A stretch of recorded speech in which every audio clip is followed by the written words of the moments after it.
Women are the smartest beings on earth. They will fucking play you. Marriage is wild, man. Have you ever noticed how couples stay together for so long that they stop arguing and start conducting secret investigations? This old man is lying in a hospital bed, looking like a Wi-Fi signal with only one bar. Beep, beep, barely hanging on. He grabs his wife's hand all dramatic like he's in a movie. He goes, "Honey, before I die, I gotta confess."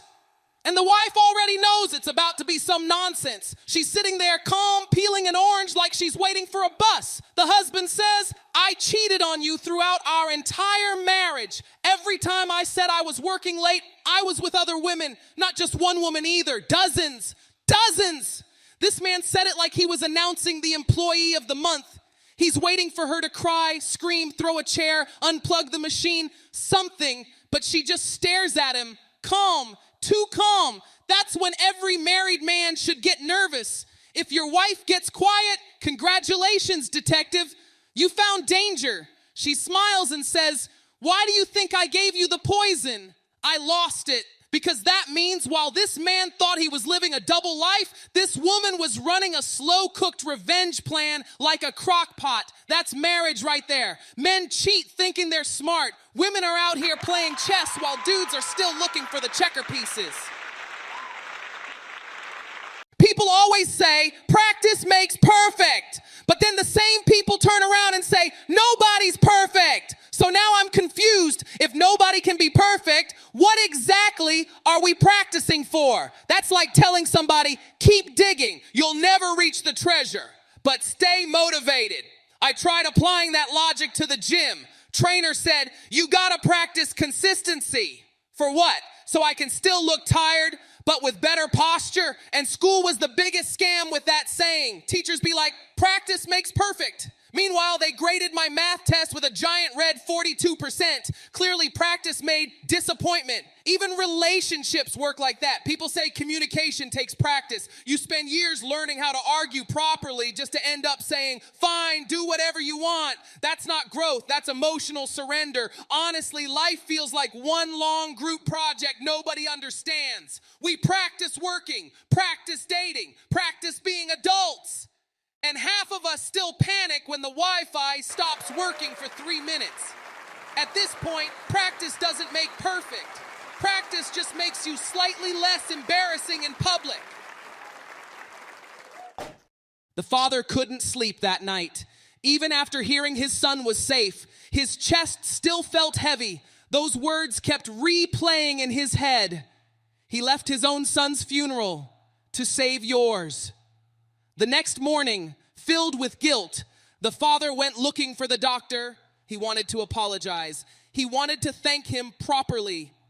After asking around, a nurse quietly pointed him toward the hospital chapel. The father walked in slowly, and there was the doctor, still wearing the same wrinkled scrubs from yesterday, sitting alone, crying, not loud, not dramatic, just the kind of cry that comes from a man trying to stay strong for too long. The father's eyes filled with tears. He walked up carefully and said, "Doctor, I'm so sorry for what I said yesterday." The doctor wiped his face and forced a weak smile. Then he said something the father would never forget. "You know what hurts the most?" The father stayed silent. The doctor looked down and whispered, "When my son was dying, I was in another operating room trying to save somebody else's child." Silence. "My phone kept ringing during surgery." His voice cracked. "I ignored it because I thought saving one child meant I still had time to get to mine." The father felt his heart drop. Then the doctor looked him in the eyes and said, "So yesterday, when I saved your son, it was the first time I couldn't save someone else's child in my own."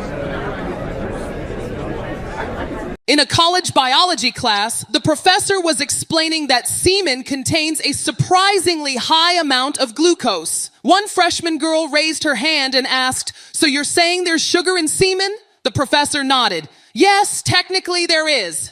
Everybody kept taking notes like normal. Then she raised her hand again and asked the question that destroyed her entire reputation in under 5 seconds. "Then why doesn't it taste sweet?" The room froze. You could hear people blinking. The professor stopped. The students stopped. Even the air conditioning sounded uncomfortable. Then suddenly the whole class lost it. People were coughing, choking, slapping desks. And that poor girl realized what she had accidentally confessed in public. Her face turned so red it looked like her soul tried to escape through her cheeks. She grabbed her books immediately and headed for the door like she was fleeing a crime scene. Now a normal professor would have let her leave in peace. Not this man. Without even smiling, he calmly said, "Well, because the taste buds that detect sweetness are mostly at the tip of the tongue, not the back of the throat."